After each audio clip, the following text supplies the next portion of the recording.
நம்பினால் நம்புங்கள். வெளியே வெயில் கொளுத்துது, நிற்க முடியல. இந்த ரூமு அவ்வளோ ஜில்லுன்னு இருக்குது, எப்படின்னே தெரியல. அவ்வளோ ஜில்லுன்னு இருக்குது, கீழே கால் வைக்க முடியல. பயங்கர ஜில்லுன்னு இருக்குது, ஏசி இல்லை. இப்படி ஜில்லுன்னு இருக்குதுன்னு தெரியல. வெறும் ஃபேன் மட்டும்தான்.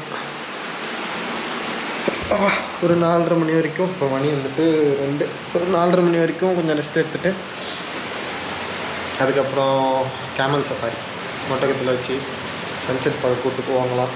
அது முடிச்சுட்டு வந்துட்டு அந்த டான்ஸு டின்னர் பார்ட்டி அதை முடிச்சுட்டு திருப்பி நான் ஜெய்சல்மருக்கு போவேன். நேரம் தூங்குவோம்.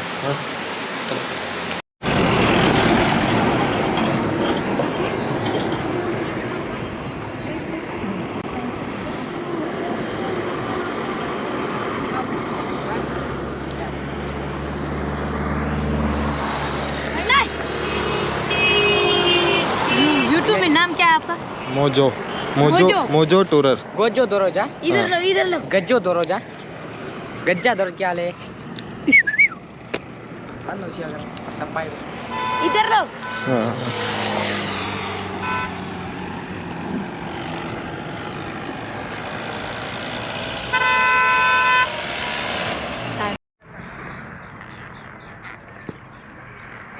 அங்கே போகிறாங்க மேலே, அது மாதிரி நம்மளும் போவோம். இந்த மாதிரி பேர் வந்துட்டு மைக்கேல். இதுக்கு மட்டும் தனியாக ஒரு 300 ரூபா கேட்பாங்கன்னு நினைக்கிறேன். மொத்தமாக ரூமு,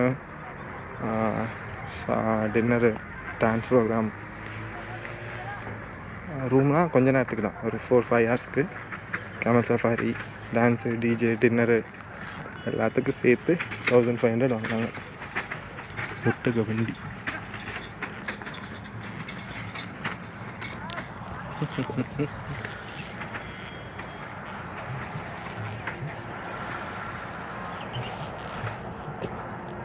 பிடிச்சிக்கிறதுக்கு ஒரு கம்பி கொடுத்துருக்கு, இது பிடிச்சிட்டு உட்காந்துக்க வேண்டியதான். இங்கேருந்து இவங்க மேலே கூட்டிகிட்டு போயிடுவாங்க. சன்செட் பார்த்துட்டு சன்செட் முடிஞ்சோன்னு கூட்டிகிட்டு வந்துடுவாங்க திருப்பி. ஆமாம்.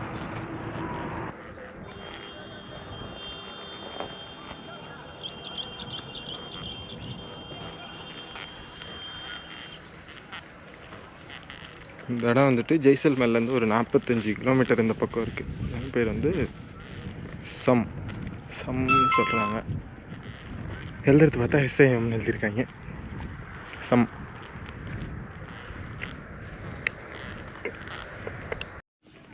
இந்த பையன் பேசி என்னை நல்லா ஏமாற்றிட்டான். மேலே வரைக்கும் கூட்டிகிட்டு போகிறதுக்கு, இந்த மேடு வரைக்கும் கூட்டிகிட்டு வரத்துக்கு ஹோட்டலோட பேக்கேஜ். இதுக்கப்புறம் உள்ளே நான் போய் கூப்பிட்டு போகிறேன் வரேன், உள்ளே அப்படி இருக்கும் இப்படி இருக்குன்னு சொல்லி, இப்படி இருக்கும் அப்படி இருக்குன்னு சொல்லி 1100 ரூபா சொல்லி எனக்கு வேணவே வேணாண்டான்னு சொன்னேன். கடைசியில் 500 ரூபா கொடுறான்னு கூப்பிட்டு போகிறேன். நல்லா பேசினேன். இனி எவ்வளோ தூரம் கூப்பிட்டு போகிறான், என்ன பண்ண போகிறான்னு தெரியல.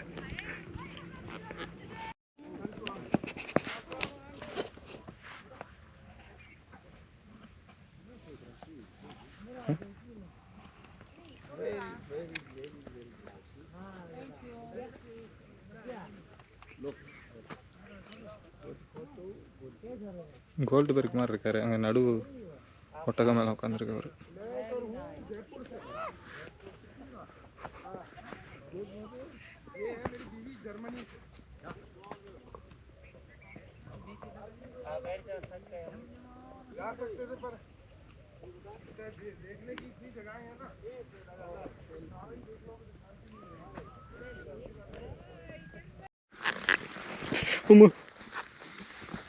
गिरेगा नहीं है ना?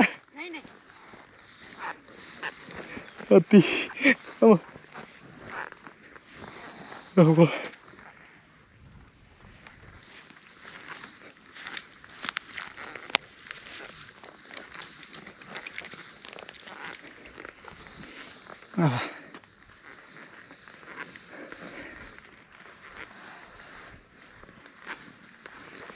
इसका उम्र कितना है? 18। कितना साल रहता है ये लोग? ये 50 साल। अच्छा, 40 साल। तुम्हारा उम्र कितने का? 11-12। 11-12। ऐसा बीच में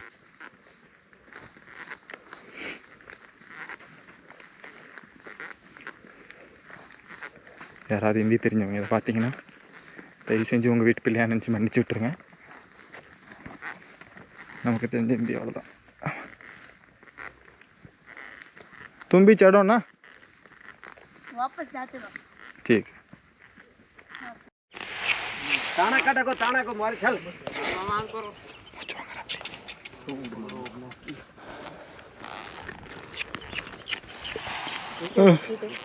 अरे अरे अम्मा आई अम्मा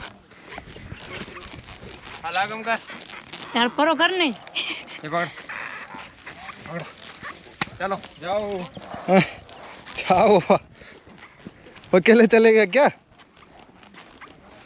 हरा हरा ले हरा कितने ले? यारो हाँ चलो. ये बकर बद्दी का अम्मा हरा हरा हरा मारना भाई तो कटिटाएंगे बरमा. चलो. चल मतलब कौन जाओ? मक्का कौन जाओ अगिया पूजियो तो माने घर கத்த நான் என்னடா பண்ண போறேன் அதுதான் என்ன வச்சு விளையாடுது. அதுக்கு மேல இந்த பையன் விளையாடுறான். तू ये रास्ता किया ना कर दो हैं ஆமா जानो जानो तू ये रास्ता ना की कर दो. अब ये कुत्ता छोड़ जा. चल सलमान. ट्रैफिक जाम करा. सलमान हाँ आपका एक नाम है क्या उसका? चल सलमान मिस्टर सलमान खान. மிஸ்டர் சல்மான் கான். हाँ அந்த ஒட்டகத்து பேர் வந்து சல்மான் கான். இவர் பேர் மைக்கேல். चल मिस्टर सलमान. आपका नाम? फिरोज भाई. फिरोज. अब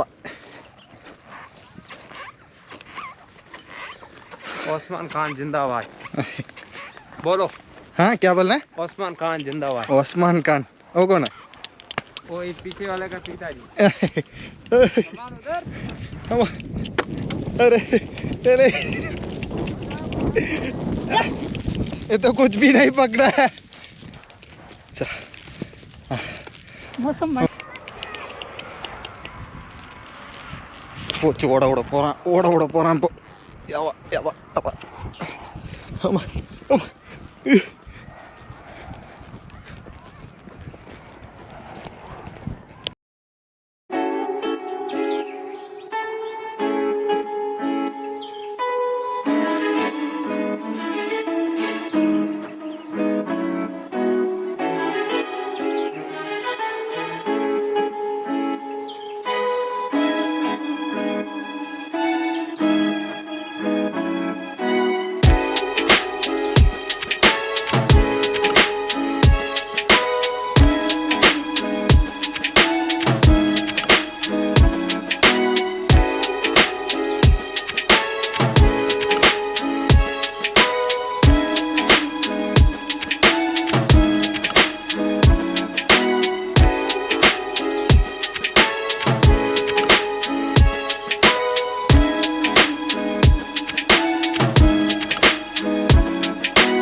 क्या बात है।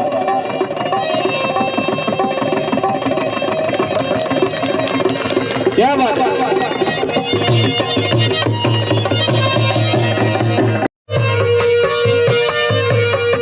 थोड़े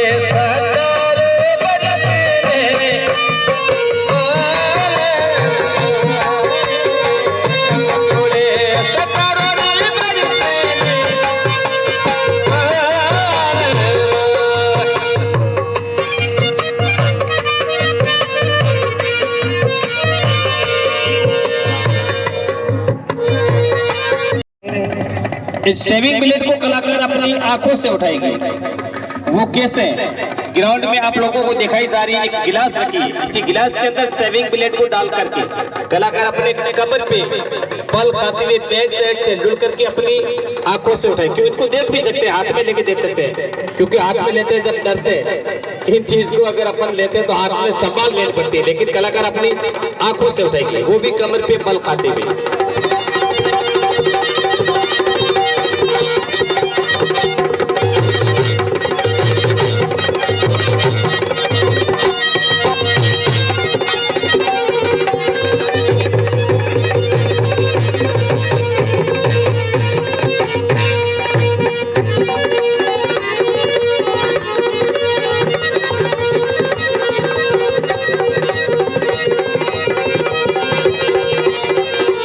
क्या बात है।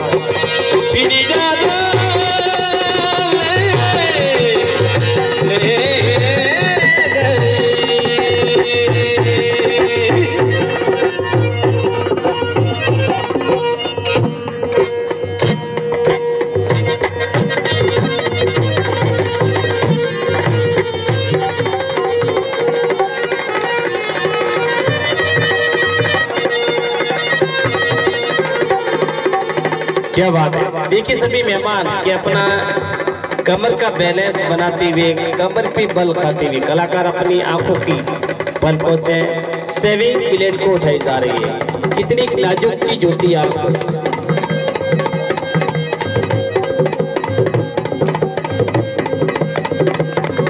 क्या बात है।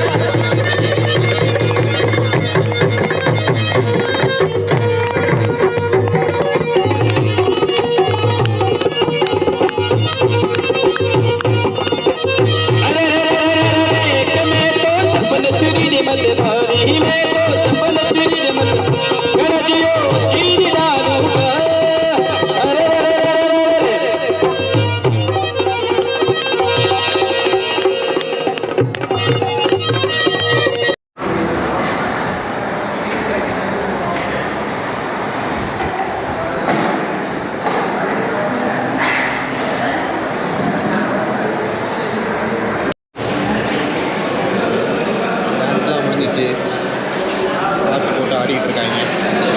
அடுத்தது நம்ம ஆடலாம். ஃபேமிலி ஒரு பக்கம் ஆடுங்க, ஜென்ஸ் ஒரு பக்கம் ஆடுங்கலாம் சொன்னாங்க.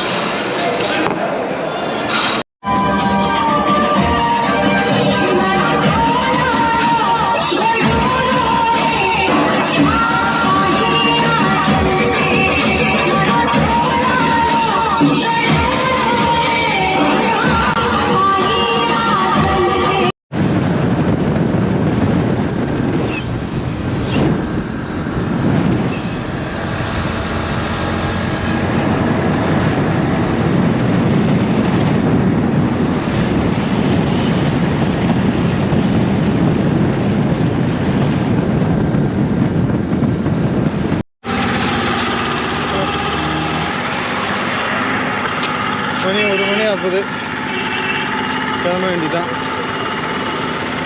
வெயில் தாங்க போகுதுப்பா, மேடு மேடாக இருக்குது. கிளம்பியாச்சு, கிளம்புறோம். ஜெய்சல்மரை விட்டு ஏர்போர்ட் போயிட்டு சீட்டு கிடைக்கும்னு நினைக்கிறேன். கிடைச்சிச்சுன்னா கிளம்புவோம். அப்போ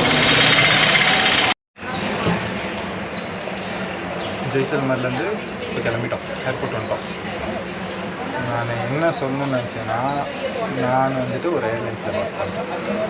அந்த ஏர்லைன்ஸில் நான் ட்ராவல் பண்ணணும்னா எனக்கு வந்துட்டு டிக்கெட்டுக்கான ஃபேர் கிடையாது, வெறும் டேக்ஸ் மட்டும் பே பண்ணும். ஏர்போர்ட்டு டிஃபர் ஆகும், ரூட்டுக்கு ஏற்ற மாதிரி, ஏர்போர்ட்டுக்கு ஏற்ற மாதிரி டிஃபர் ஆகும். அதுவும் அவ்வளோ ஈஸி கிடையாது. சென்னையிலேருந்து நான் டெல்லி வந்து டெல்லியிலேருந்து ஜெய்சல்மர் வந்தேன்.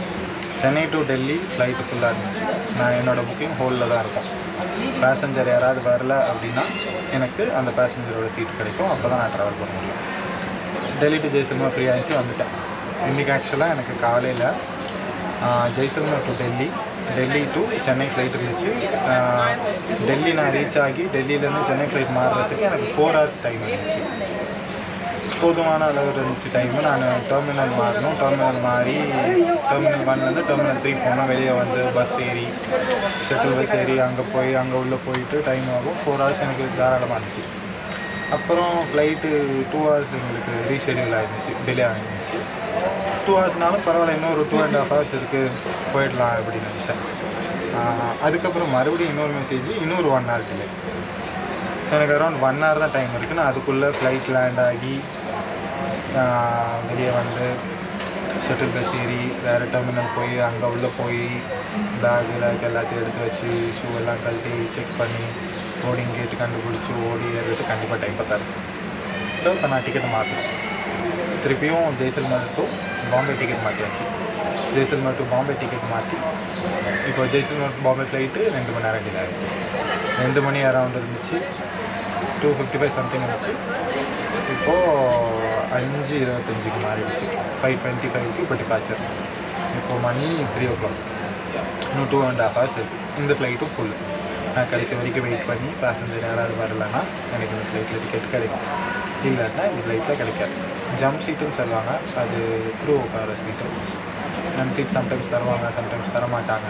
ட்ரெஸ் கோடு இருக்கணும், அதுக்குன்னு க்ரூமிங் ஸ்டாண்டர்ட்ஸ் இருக்குது, அது மாதிரிலாம் இருந்தால் கொடுப்பாங்க சம்டைம்ஸ். அங்கே கிடச்சி இப்போ நான் என் ஃப்ளைட்டு ஆக்சுவலாக 5:25 கிளம்பி 19:05 7:05க்கு சம்திங் அங்கே போகிற மாதிரி இருந்துச்சு மும்பைக்கு. 7:10க்கு போகும். 7:05க்கு எனக்கு Bombay to Chennai flight already. அந்த ஃப்ளைட் பிடிக்க முடியாது இருந்துச்சு. இப்போது ஒரு நல்ல விஷயம் என்னென்னா பாம்பே டு சென்னை ஃப்ளைட்டு ஒரு 2 hours டிலே ஆகிடுச்சு. எனக்கு இப்போ என் ஃப்ளைட்டு கரெக்டாக ஜெய்சல்மர் டு பாம்பே ஃப்ளைட்டும் ஜெய்சல்மர் டு பாம்பே ஃப்ளைட்டு எனக்கு ஆன் டைம் போயிடுச்சுன்னா நடுவில் 50 minutes எனக்கு டைம் இருக்கும். அந்த 50 minutesக்குள்ளே நான் பேக்கெல்லாம் எடுத்துகிட்டு ஓடி போய் அந்த கேட்டு கண்டுபிடிச்சி அந்த கேட்டுக்குள்ளே போகணும். இது எப்படி நடக்கும்னு தெரியல. இந்த ஃப்ளைட் டிலே ஆனாலோ இல்லை அந்த ஃப்ளைட் ஏர்லியாக கிளம்பினாலோ இது எதுவுமே நடக்காது. இந்த ஃப்ளைட்டு ஏர்லியாக போகணும். ஜெய்சல்மர் டு பாம்பே ஃப்ளைட் ஏர்லியாக போகணும். பாம்பே டு சென்னை ஃப்ளைட் டிலேவாக போகணும். இது ரெண்டும் நடந்துச்சுன்னா தான் நான் எனக்கு ஊருக்கு போக முடியும். நாளைக்கு காலையில் எனக்கு வேலைக்கு போகணும். இது நடக்கலைன்னா நான் ஜெய்சல்மர் டு பாம்பே போயிட்டு பாம்பேலேருந்து வேறு ஏர்லைன்ஸில் போகணும். Indigo, Vistara, India. நான் 8,000 9,000 இருக்குது டிக்கெட். இவ்வளோ இருக்குது. ஏர்லைன்ஸ் வேலை செஞ்சால் ஃப்ரீயாக டிக்கெட் கிடைக்கும். பட் ஆனால் ஈஸியாக இருக்காது, கஷ்டம்தான். லோடு ஃப்ரீயாக இருக்கணும், பேசஞ்சர்ஸ் வராமல் இருந்தால் சீட் கிடைக்கும். இல்லாட்டினா ஜம்ப் சீட் தான். ஃப்ரெண்ட்ஸ் கூட 4-5 பேர் போகிறீங்கன்னா எல்லாம் ஒன்றாலாம் உட்கார முடியாது. அங்கே தான் சீட் கிடைக்கும். பட் ஒர்த்து தான். இப்போ நான் தனியாக வரணுன்னா சென்னையிலேருந்து ஜெய்சல்மருக்கு, சென்னை டு பாம்பே வந்து பாம்பே டு ஜெய்சல்மர், சென்னை டு டெல்லி, டெல்லி ஜெய்சல்மர் வந்திருந்தேன்னா எனக்கு குறைஞ்சது ஒரு 17,000-18,000 டிக்கெட் ஆகிருக்கும்.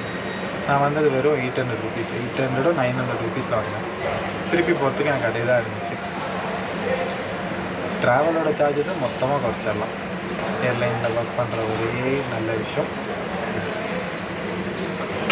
தெரில. இங்கேருந்து இப்போ வர ஃப்ளைட்டு பாம்பேலேருந்து வரதும் டிலேவாக தான் வருது. பாம்பேலேருந்து இங்கே வந்து இங்கேருந்து திருப்பி பாம்பே போகும். அந்த ஃப்ளைட்டு கொஞ்சம் சீக்கிரம் வந்து அதுக்கு அடுத்த ஃப்ளைட் டிலே ஆகி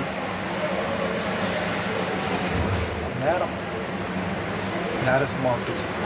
பார்ப்போம் கிடைக்குதானே.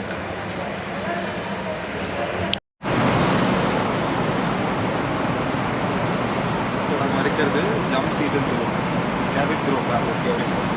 இந்த சீட்டு பேசஞ்சர்ஸ்க்கு கொடுக்க மாட்டாங்க. ஸ்டாஃப் ஒர்க் பண்ணுறோம், ஏர்லைனில் ஒர்க் பண்ணுறவங்க அந்த மாதிரி இருக்கவங்க மட்டும் தான் கொடுப்பாங்க. பேசஞ்சர்ஸ்க்கு அவங்களாம் கொடுக்க மாட்டாங்க. ஃப்ளைட் ஃபுல்லாகிடுச்சு. பெரிய பெரிய பெரிய சம்பவம். ஃப்ளைட்டு ஃபுல்லாகிடுச்சு. எல்லோரும் உள்ளே வந்துட்டாங்க. லாஸ்ட்டாக எனக்கு இந்த சீட்டு கொடுத்துட்டாங்க. வந்து உட்காந்துட்டேன். டோர் க்ளோஸ் பண்ணுறப்போ திருப்பி என்னை கூப்பிட்டு கீழே இறக்கிட்டான். இல்லை நீ போக முடியாது அப்படின்னு சொல்லி இறக்கிட்டான். திருப்பி அப்புறம் ஏதோ ஒருத்தர் பேசி திருப்பி போய் உள்ளே உட்காருன்னு சொல்லி உட்கார வச்சு இறங்குறதுக்கு. இந்த ஃப்ளைட்டு இறங்குறப்போ இந்த ஃப்ளைட் ஜெய்சல்மர் டு பாம்பே போகும். பாம்பே டு சென்னை இந்த ஃப்ளைட் இறங்குறதும் பாம்பே டு சென்னை கிளம்புறதும் ஒரே டைம். ஆனால் ஒரு என்ன விஷயம்னா இந்த ஃப்ளைட்டை ஓட்டுற ஃபர்ஸ்ட் ஆஃபீஸரும் கேப்டனும் தான் பாம்பே டு சென்னை போயிட்டு ஓட்ட போகிறாங்க. ஸோ இவங்க இங்கேருந்து அங்கே போகிறதுக்குள்ள நம்மளும் போயிட்டோம், போர்டிங் இன்னும் ஓப்பனில் இருக்குன்னா நம்ம இந்த ஃப்ளைட்டை பிடிக்கணும், இல்லாட்டினா பிடிக்க மாட்டோம்.